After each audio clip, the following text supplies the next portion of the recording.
Internal Galactic Council Memo. Classification: Null Terran. Secondary warning. Do not allow Terrans to acquire this document. This could lead to serious political and social backlash, potentially irreparable and damning. Hello, Galactic Council citizen. If you have received this memo, you are marked as one of the following. 1. Leaving Galactic Council Company to work under or around Terrans. 2.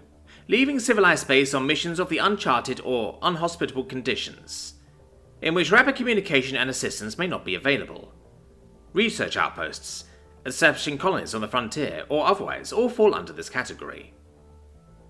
3. Interacting with Terrans on a regular basis in your community or region. 4. Is in proximity to a Terran residence or shelter of longer than 10 cycles. 5. Involved in Terrans in which they have been acknowledged to maintain a standard routine of any kind. 6. Insert other scenario involving Terrans here. If you do not fall under any of the above, please disregard this message. Any attempt to forward this message will be denied.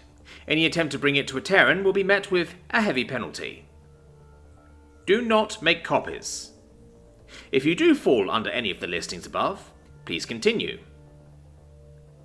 A few tips for any newcomers to Terrans, regardless if you have done research or not. 1. Do not make a Terran angry. 2. Do not make a Terran sad. 3. Do not make a Terran too excited. 4. Do not make a Terran too bored. 5. Do not touch a Terran unless otherwise allowed. Ask for permission and consent. 6. Do not touch a Terran stuff unless allowed. 7. Do not eat anything Terran unless double-checked by the chef, onboard AI, and medic. 8. Do not feed anything to a Terran unless double-checked by the chef, onboard AI, and medic. 9. Do not attempt to harm a living creature in their proximity unless necessary. 10. Do not attempt any challenges given by a Terran. 11. Do not challenge a Terran to do anything. 12. Do not push your luck on Terran net. These 12 general tips have a resounding 68.93% success rate. Follow them, and you may survive your new Terran company. In the case of emergency, do as standard protocol dictates. 1. Call for emergency through Galactic Council dictated lines. Quantum Spectrum 231-457. 2. Grab emergency supplies and get to closest location of safety. 3. Wait for rescue.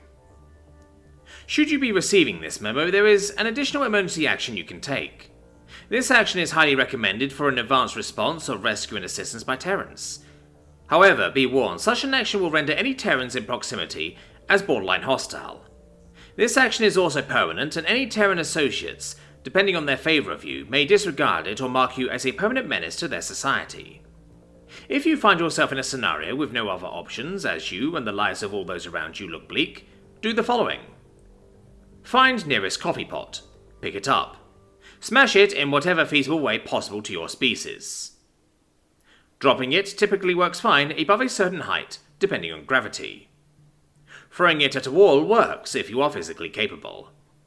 Sitting on it is not recommended unless you have a carapace capable of shrugging off Terran calcite glass and enough weight to crush it. Taking a blunt instrument to it works, given enough force.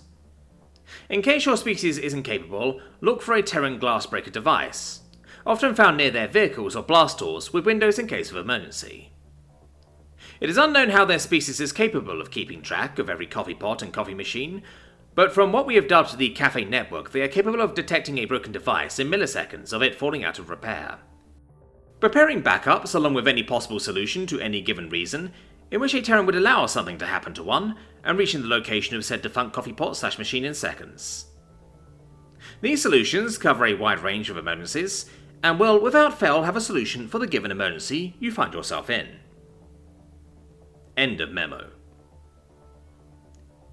I always consider that memo a joke, at least the last part of it. Sure, the tips were vague, but they made sense. An intelligent pack-based predator species, which, while they had prey trails, they most definitely did not always abide by. Omnivores by nature allow them a wide variety of diet, famously their coffee being claimed a vegetable to bypass Galactic Council laws concerning drug traffickings of Class B drug caffeine. After a couple of decades, most have come to terms with the Terran culture eccentricity. The reason why I bring it up is after accepting a joint research and colony project on the frontier with Terrans, I did expect my fair share of trouble, but I believed it would be solved eventually by the procedures put in place. We had some small incidents here and there. They were taken care of shortly with little to no trouble.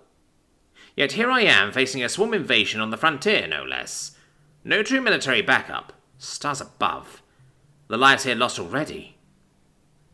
I still don't trust the memo, but I have no other options.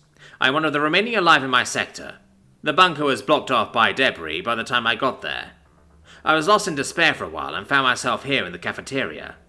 With the swarm rapidly approaching, I find myself staring at the coffee pot, thinking about that stupid memo. If I am to die, I'm going to smash that pot, so whichever moronic Galactic Council clerk wrote it can have a laugh as they read the report. With a slow and steady movement, they made their way to the pot. Inconspicuous and like any other. They had seen countless Terrans and some of their fellow Crucible World friends pour themselves many drinks from this pot. It should have no technology built in. A trusty, classic, traditional pot, as it were. With a groan, they hoisted themselves onto the table. With their short stature, a small drop would do nothing. So they took the pot and, lifting it over their head. In one burst of anger, a final statement of spite against the swarm, and the imaginary Galactic Council clerk in their mind, it flew to the ground, and promptly shattered. The sound was distinct, grating to his sensitive ears. Glass shards were spread all before him. At least if the swarm comes now, they'll have to step on that to get to me.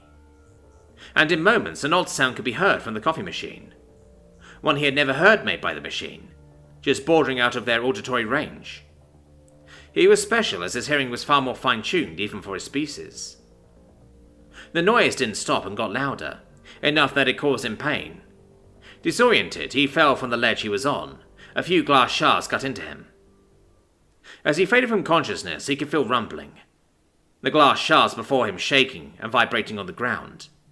Noises could be heard from the hall. Gunfire, swarm screeches, and screaming in Terran military cant. Terran military? This far out? The memo was real? Shortly fading into black as the cafeteria was breached, and dark, shadowy but distinctly bipedal figures rushed in. Are we saved? Swarm invasion. No wonder it was destroyed. Must have fell off the ledge at some point during the invasion. A stern and lead-like voice spoke. And the Fennec? A simple question, clearly referring to himself by that inane nickname based on one of their many predator species on Earth. Scared out of his wits. Bunker blocked in by debris, ran and hid here. Must have sipped some spilled liquid. Maybe caused the fall itself, bumping into the machine, or maybe it already broke by the time he fell in. Hard to say. He was suddenly being lifted as he began to truly lose consciousness.